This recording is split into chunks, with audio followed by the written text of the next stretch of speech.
Re-electionist Senator Grace Poe is still the front-runner in a Pulse Asia survey on the 2019 senatorial elections, similar to one conducted in April. The survey held June 15 to 21 shows that if elections were held during the survey period, all the probable winners are either incumbent or former members of Congress. In second place is former Senator and Taguig City Representative Pia Cayetano. In third place to fourth place is re-electionist Senator Cynthia Villar. In third to fifth place, presidential daughter and Davao City Mayor Sara Duterte Carpio. In fourth to eighth, re-electionist Senator Sonny Angara.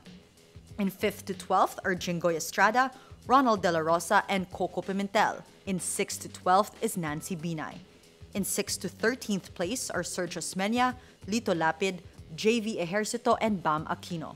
Outside the roster of probable winners are presidential spokesperson Harry Roque, Special Assistant to the President Bongo, former Interior Secretary Mar Rojas, Ilocos Norte Governor Aimee Marcos, actress Agot Isidro, and former President Gloria Arroyo. The Senate Minority Bloc calls for a probe into the Duterte administration's plan to air Filipino-dubbed Chinese shows and movies on state-run People's Television Network or PTV starting this August. Opposition senators say it could be an insidious agenda to advance propaganda of the Chinese Communist Party. The Minority Bloc is composed of Senate Minority Leader Franklin Drilon and Senators Laila de Lima, Bam Aquino, Risa Hontiveros, Francis Pangilinan, and Antonio Trillanes.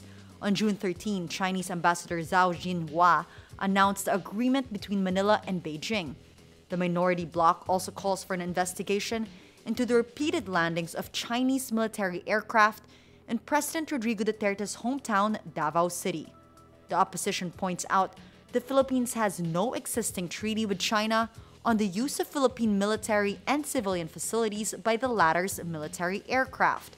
The planned airing of Chinese shows and the landing of Chinese aircrafts in Davao City comes as Manila and Beijing forge closer ties during Duterte's presidency, a stark departure from years of diplomatic tension over the West Philippine Sea. President Rodrigo Duterte wants a provision inserted in the proposed constitution that would make it impossible for him to run again for president under the new charter. Presidential spokesperson Harry Roque says the request will be communicated to Congress. CONCOM member Julio Tehanqui says the proposed constitution does not bar Duterte from again seeking the presidency. Tehanqui later backtracked, clarifying that both Duterte and Robredo can only stay in their offices until June 30, 2022. Tehanqui says even if there is a governmental reboot, all rules of the 87 Constitution applies to all elected under it. Duterte is expected to review the CONCOM's proposed constitution Monday before endorsing it to Congress during his State of the Nation address on July 23. Vice President Leni Robredo, for her part, criticizes charter change as untimely because the Philippines is facing more pressing concerns such as rising prices and the spate of killings. In a related development, the joint panel finalizing the proposed Bangsamoro Basic Law deletes the measure's anti-dynasty provision. Some members of the Bangsamoro Transition Commission belong to political families and strongly opposed the ban on dynasties. They say it is a clear violation of a person's right to vote and be voted. Typhoon Gardo, international name Maria, slightly weakens Monday afternoon, but is still expected to enhance the southwest monsoon or habagat, affecting Luzon and the Visayas.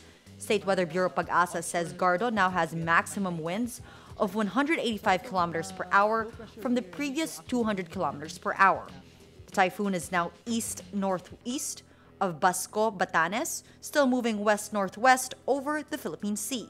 Gardo is not expected to make landfall in the Philippines, so tropical cyclone warning signals will not be raised in any area. In Japan, relatives brace for bad news as rescuers dug through the wreckage in the wake of severe floods and landslides. The government official death toll has reached 100, with more missing. Since Thursday, parts of western Japan received 3 times the usual rainfall from the seasonal rain front, triggering floods and landslides. Dozens of people remain missing. Over 2 million people were told to evacuate, but the orders are not mandatory, and many remained at home, becoming trapped by rising water or sudden landslides. Prime Minister Shinzo Abe canceled a 4-country foreign trip to visit affected areas. 73,000 police, firemen, and troops are taking part in the rescue efforts. In Kumano, soldiers and emergency workers used diggers to clear crushed cars and mangled homes. Rescue workers flew in helicopters over submerged and unreachable areas in neighboring Okayama Prefecture.